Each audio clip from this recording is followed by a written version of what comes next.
What if I told you that in the first 3 seconds of meeting someone, before they say a single word, they've already told you everything? Their fears, their intentions, their secrets, and you've been missing it your entire life. Today I'm going to show you exactly how to read anyone in seconds. Not magic, not guessing. This is pure psychology, backed by science, used by FBI profilers, body language experts, and, if we're being honest, manipulators. Stay till the end because point number 5 is going to change the way you look at the people closest to you. Point 1, the eyes don't lie, but not for the reason you think. Everyone says look into their eyes to find the truth, but most people are looking for the wrong thing. It's not about whether someone maintains eye contact. It's about when they break it and where they look when they do.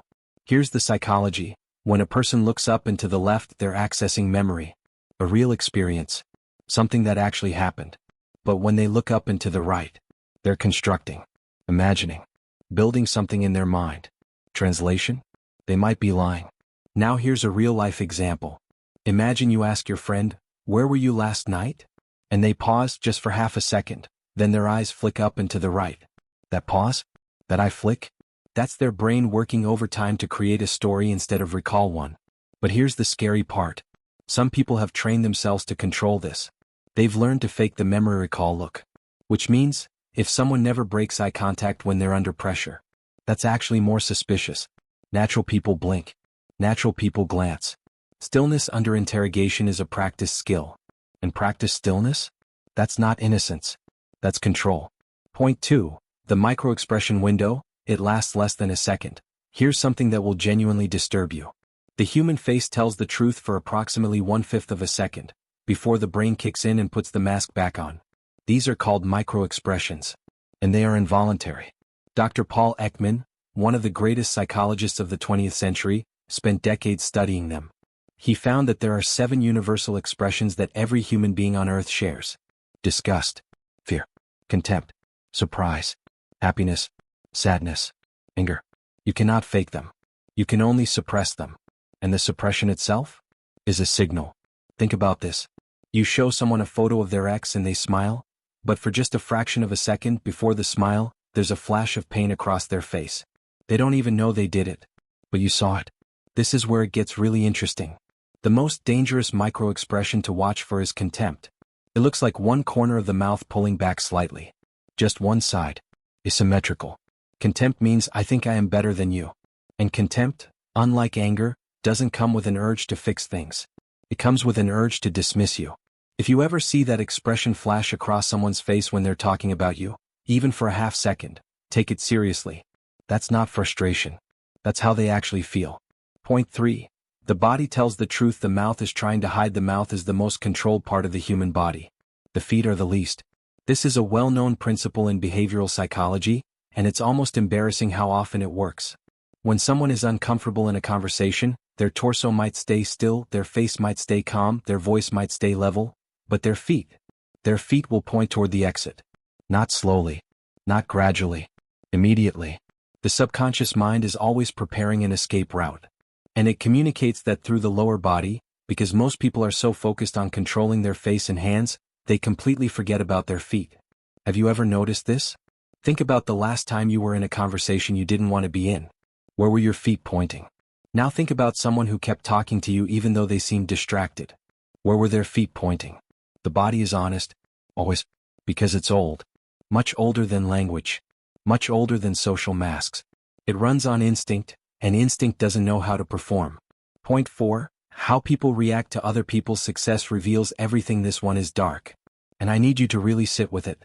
Here's a psychological test you can run, completely invisibly, in any social group. Tell a small piece of good news. Something positive that happened to you. Watch who smiles first. Now watch whose smile doesn't quite reach their eyes. Real happiness for someone else is spontaneous. Swarm. The whole face lights up, the cheeks lift, the eyes crinkle. Psychologists call this a Duchenne smile, and it involves muscles around the eyes that you literally cannot consciously control. A fake smile? Only moves the mouth. Most people ignore this, and it costs them everything. The people who smile with only their mouths when you share good news? They are not in your corner. They may say they are. They may believe they are. But the face doesn't lie. This isn't cruelty toward them, it's just reality. Some people in your life are unconsciously rooting against you. Not because they're evil, but because your success makes them confront their own stagnation. And that realization, that half-second flash of something other than joy, that's envy wearing a smile. Know who these people are. Point 5. The pause before the answer, the most underrated signal. Nobody talks about this one. And it's one of the most powerful things you can learn. When you ask someone a direct, simple question, and they pause before answering, that pause is data. Now, complicated questions deserve pauses. That's normal. But simple questions? Did you call him? Were you there? Do you still have feelings for her? These are yes or no questions. The answer is already in their memory, immediately. A pause means their brain is doing something extra. It's calculating, measuring, deciding not what the truth is, but how much of the truth to give you. That gap between your question and their answer? That's the gap between what they know and what they've decided you should know. But here's the twist. Sometimes the pause isn't dishonesty. Sometimes it's fear. The person knows the truth. They're just terrified of what happens when you hear it. Which is actually worse. Because that means they already know the answer will hurt you, and they're trying to find a way to soften it, spin it, or avoid it entirely. Honesty doesn't need preparation time. Point 6. Mirroring. The hidden power move. Here's one that works both ways, as a reading tool and a connection tool. When two people are genuinely comfortable with each other, they mirror each other's body language without realizing it. Same posture, same pace, same energy. It happens naturally, automatically. It's a biological signal of trust and alignment. But here's how to use it as a reading tool. Next time you're talking to someone, subtly shift your position. Cross your arms. Tilt your head. Then wait. If they unconsciously mirror you within 30 seconds, they're engaged. They're present. They're open to you. If they don't mirror, their mind is somewhere else. Or, more telling, they are resisting connection with you on some level. Possibly without even knowing it. And if someone is constantly mirroring you aggressively, almost too perfectly, that's a different warning sign. That's someone who has learned to perform rapport. Salespeople do it. Manipulators do it. Narcissists do it. Organic mirroring feels natural. Performed mirroring feels slightly uncanny. And your gut will feel that. Trust it. Point 7. The one question that reveals character. I want to leave you with this. Because this might be the most powerful thing in this entire video.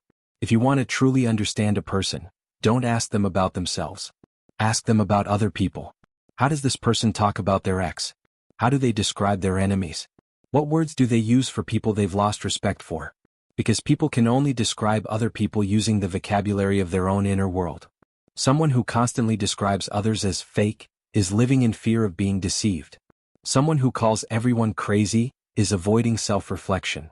Someone who speaks of everyone they've ever met with either worship or total contempt. That's a pattern. And one day you will be in one of those two categories. Think about someone in your life right now. How do they talk about the people they used to love? That's how they'll eventually talk about you. Here's the truth that ties all of this together.